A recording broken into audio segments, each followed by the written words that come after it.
Слава Иисусу Христу! Друзья, меня зовут отец Андрей Буйнич, а вы находитесь на моем YouTube-канале, где я не учу вас ничему новому. Сегодня я беру на себя смелость рассказать вам буквально все, что нужно знать о самой известной и вместе с тем самой недооцененной молитве в духовной традиции католической церкви.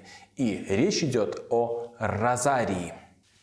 Вы не только познакомитесь с самой идеей этого молитвенного правила, но и научитесь молиться самостоятельно. Розарий – скука? Розарий для Рима-католика является чем-то обыденным. Четки для розария можно встретить часто висящими в автомобилях, как украшение. В американских триллерах они являются неизменным атрибутом ирландских бандитов. В представлении некоторых молодых людей розарий является символом закостенелого консерватизма и скуки. Но так ли это? И если да, то почему? Давайте разбираться. В этом подкасте я попробую раскрыть причину потери привлекательности этого способа молитвы, а также укажу на то, как это положение можно исправить. Ну что ж, поехали! Розарий – общественная молитва. На мой взгляд, на современное видение и понимание розария повлиял тот факт, что эта молитва стала публичной. И сей фактор публичности вытеснил другой, более важный аспект молитвы – индивидуальный. Это и является, по моему мнению, основной причиной непонимания того, чем на самом деле является молитва розария. Любопытно, что подобное смешение акцентов произошло также и в отношении литургии часов, молитвы бревиария в Римо-католической церкви. Как так получилось, что литургия часов, которая изначально является общественной молитвой, превратилась в индивидуальную молитву священников, монахов и монахинь? Почему вместе с этим и глубоко личная молитва розария преобразовалась в публичную молитву верных? У меня нет ответа на эти вопросы. Когда я об этом спрашиваю практикующих свою веру Рима-католиков, то они, как правило, соглашаются со мной, но, похоже, не видят в этом большой проблемы. И, кстати, напишите в комментариях, как вы думаете, розарий – это общественная или больше личная молитва верующего? Сад роз. Что же такое розарий? Какое мы можем дать ему определение? Прежде всего, розарий от латинского слова «розариум» – «сад роз». Это индивидуальная, личная молитва, имеющая глубокий интроспективный и библейский характер. И в этом она подобна Иисусовой молитве, молитве сердца. А тем, кто имеет опыт Иисусовой молитвы, легче понять ее интроспективный характер, а также применить к нему психосоматический метод. По сути, молитва розария – это совокупность коротких евангельских медитаций. И здесь стоит упомянуть, что евангельская медитация – это особого рода молитвенная рефлексия над Словом Божьим. Итак, весь розарий охватывает 20 событий, или, как мы их называем, тайн, из которых 5 радостных, они о Рождестве и детстве Иисуса Христа, 5 тайн светлых о событиях, связанных с публичной деятельностью Господа, 5 тайн скорбных о Его страданиях и смерти и 5 славных, напоминающих о вечной славе Спасителя и Богородицы на небесах.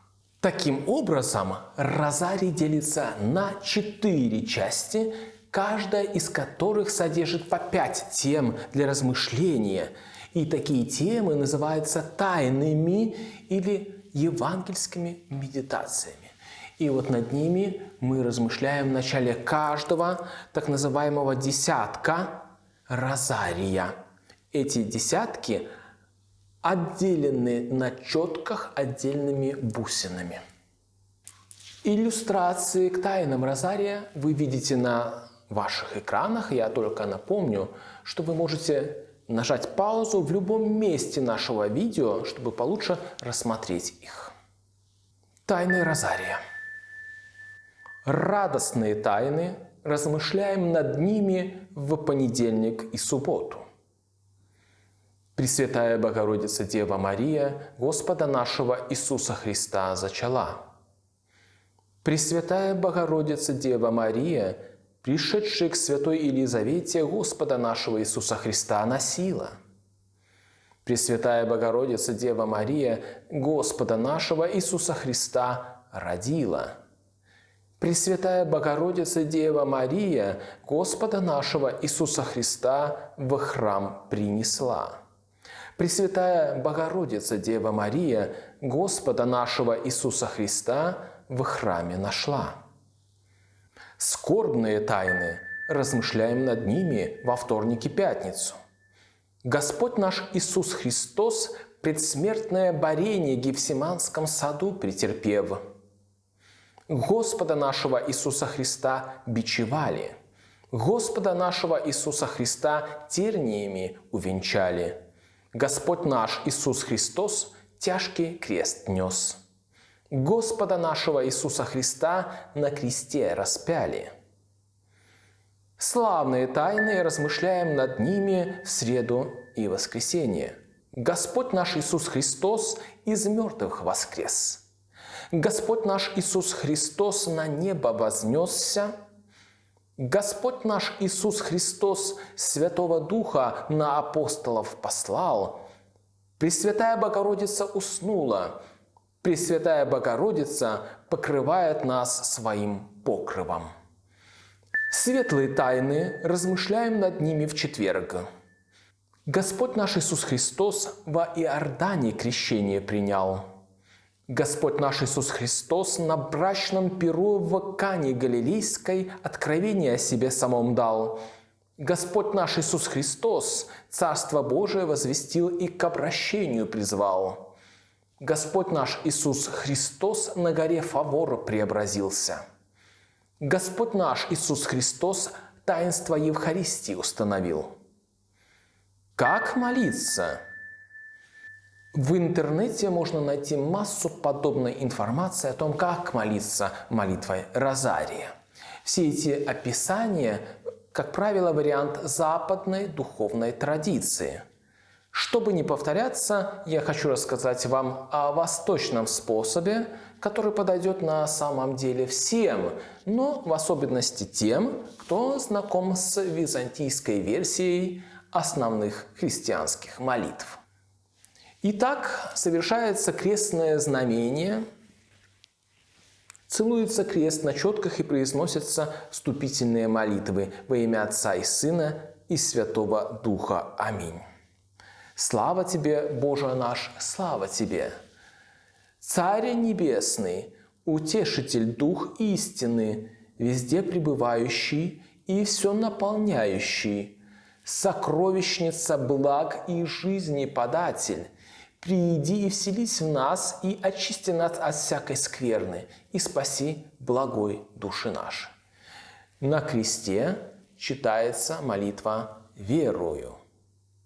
«Верую во единого Бога Отца Вседержителя, Творца неба и земли, всего и видимого, и невидимого, и во единого Господа Иисуса Христа, Сына Божия, единородного от Отца рожденного прежде всех веков, света от света, Бога истинного от Бога истинного, рожденного, несотворенного, единосущного Отцу, через которого все произошло. Ради нас, людей, и нашего ради спасения, сошедшего с небес и воплотившегося от Духа Святого и Марии Девы и вочеловечивавшегося, распятого же за нас при Понтии Пилате и страдавшего и погребенного, и воскресшего в третий день по Писаниям, и вошедшего на небеса и сидящего справа от Отца, и снова грядущего со славою судить живых и мертвых, и царству Его не будет конца. И в Духа Святого Господа Животворящего, от Отца исходящего, со Отцом и Сыном равнопоклоняемого и славимого, говорившего через пророков, воединую святую соборную и апостольскую церковь, признаю одно крещение для прощения грехов, ожидая воскресения мертвых и жизни будущего века. Аминь. На первой большой отдельно стоящей бусине читаем молитву «Отче наш». «Отче наш, который на небесах, да светится имя Твое, да придет царство Твое, да будет воля Твоя и на земле, как на небе. Хлеб наш насущный дай нам сегодня, и прости нам долги наши, как и мы прощаем должникам нашим. И не веди нас в искушение, но избави нас от лукавого». Далее следуют 3 бусины, на которых мы прославляем Троицу. Перед первой бусиной говорим: «Слава Отцу, который нас сотворил, и ныне, и всегда, и во веки веков. Аминь». И далее читаем молитву на бусине «Богородица Дева». «Богородица Дева, радуйся, благодатная Мария, Господь с тобою. Благословенна ты между женами, и благословен плод чрева твоего, ибо ты родила Спасителя душ наших». Перед следующей бусиной говорим: «Слава Сыну, который нас спас, и ныне, и всегда, и во веки веков. Аминь». И далее на второй бусине читаем «Богородица Дева». «Богородица Дева, радуйся, благодатная Мария, Господь с тобой, благословенна ты между женами, и благословен плод чрева твоего, ибо ты родила Спасителя душ наших».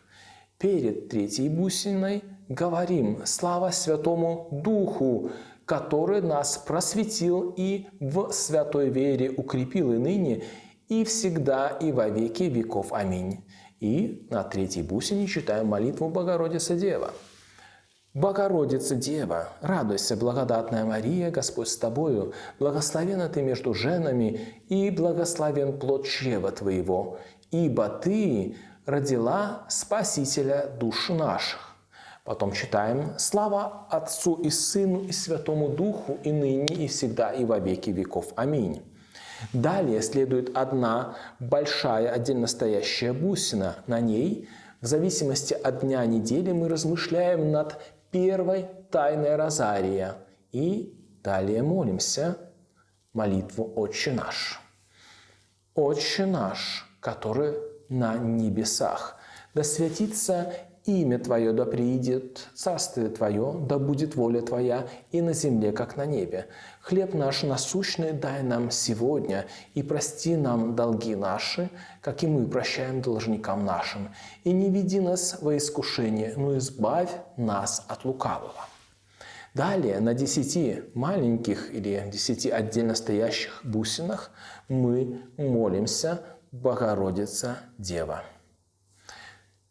«Богородица Дева, радуйся, благодатная Мария, Господь с тобою, благословенна ты между женами, и благословен плод чрева твоего, ибо ты родила Спасителя душ наших». И так далее на каждой из 10 бусин. В конце каждого десятка всегда произносится: «Слава Отцу и Сыну и Святому Духу, и ныне, и всегда, и во веки веков. Аминь». Также после этой молитвы могут прибавляться молитвенные возгласы. Для примера здесь даны возгласы молитвы, которые предложила Богородица во время своих явлений в Фатиме. Они наиболее распространены. «О Мария, без первородного греха зачатая, моли Бога о нас, к Тебе прибегающих». И далее: «О мой Иисус, прости нам наши прегрешения, избавь нас от огня преисподнего и приведи на небо все души, особенно помоги тем, которые более всего нуждаются в Твоем милосердии». И далее мы молимся тем же способом остальные десятки розария. И в конце читаем молитву. «Под Твою милость прибегаем, Богородице, Дева, молений наших не презри в скорбях, но от бед избави нас, едино чистая и благословенная. Аминь. Пресвятая Богородица, спаси нас». Все основные молитвы я привожу здесь в соответствии с византийской традицией. В латинской же традиции существенно отличается только песнь Пресвятой Богородицы. Вот она. «Радуйся, Мария, благодати полная, Господь с тобою, благословенна ты между женами, и благословен плод чрева твоего, Иисус. Святая Мария, Матерь Божия, молись о нас грешных, ныне и в час смерти нашей. Аминь». И, кстати, любопытный факт. Молитва «Радуйся, Мария» приняла окончательную форму при святом Пии V и была напечатана в бревиарии 1568 года, а до этого христиане на Западе использовали короткую форму, такую, как и христиане византийской традиции. Метод молитвы розарием по Иоанну Павлу II. Великий папа Иоанн Павел II написал замечательное апостольское письмо «Розариум Виргинис Мария», которое можно смело назвать одним из лучших учебников молитвы розарием. Папа в своем послании обращает внимание на результативный метод, ибо нет ничего удивительного в том, что взаимоотношения с Христом можно установить при помощи какого-то конкретного метода. Иоанн Павел II выделяет следующие ключевые точки. Провозглашение тайны. В этот момент мы вспоминаем евангельское событие. Папа делает важное замечание, что само провозглашение различных тайн розария отвечает требованию конкретности. Конечно, они не заменяют Евангелия и даже не отражают всего его содержания. Поэтому розарий не заменяет лекцию Дивина, а наоборот, предполагает его и способствует ему. Слушание Слова Божьего. На этом этапе мы размышляем над евангельским событием и соотносим Слово Божие, которое обращено к нам через припоминание евангельского события, со своей жизнью. Папа обращает наше внимание, что иногда стоит обратиться непосредственно к библейскому тексту. Третье. Молчание. Оно является необходимым элементом молитвы, так как Бог отвечает человеку в молчании, тишине нашего сердца. Молчание – это начало созерцания, начало чистой молитвы. «Отче наш» и 10 молитв Богородицы, Дева, радуйся являются интроспективным элементом молитвы. Слава Отцу и Сыну и Святому Духу – это малое словословие, которым мы закрываем десятку, после которого добавляем заключительное воззвание. Далее, заключительное воззвание – это, как правило, короткая молитва, которая может варьироваться в зависимости от местных обычаев. Папа делает ударение на том, что нам следует позаботиться о том, чтобы это была молитва об обретении духовных плодов, плодов размышления над тайной, которую мы припоминали. В этом нам может помочь короткая рефлексия над медитацией данной тайны, которая может вылиться в короткую спонтанную молитву своими словами. Розарий и восточная православная традиция. Бытует мнение, что молитва розария противоречит истинно православной духовности, однако это не так. Достаточно вспомнить о существовании богородичного правила. По своей сути, оно и есть розарий. Нет нужды останавливаться здесь на нем подробно. При желании в интернете можно отыскать о нем подробную информацию. Я же хочу обратить ваше внимание на основные внешние отличия. В Богородичном правиле имеется 15 тайн событий, которые соответствуют церковным Богородичным праздникам. Вместо размышлений перед каждым десятком следует чтение соответствующих тропарей праздника. Таким правилом пользовался владыка Серафим Звездинский. Известно также, что святой Серафим Саровский также молился похожим богородичным правилам. На мой взгляд, богородичное правило менее универсально и менее динамично, чем молитва Розария, что, впрочем, не означает, что такая форма молитвы не имеет права на существование.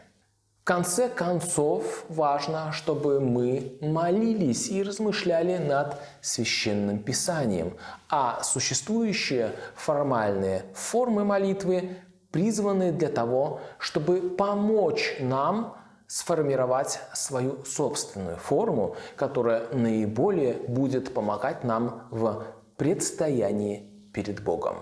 Заключение.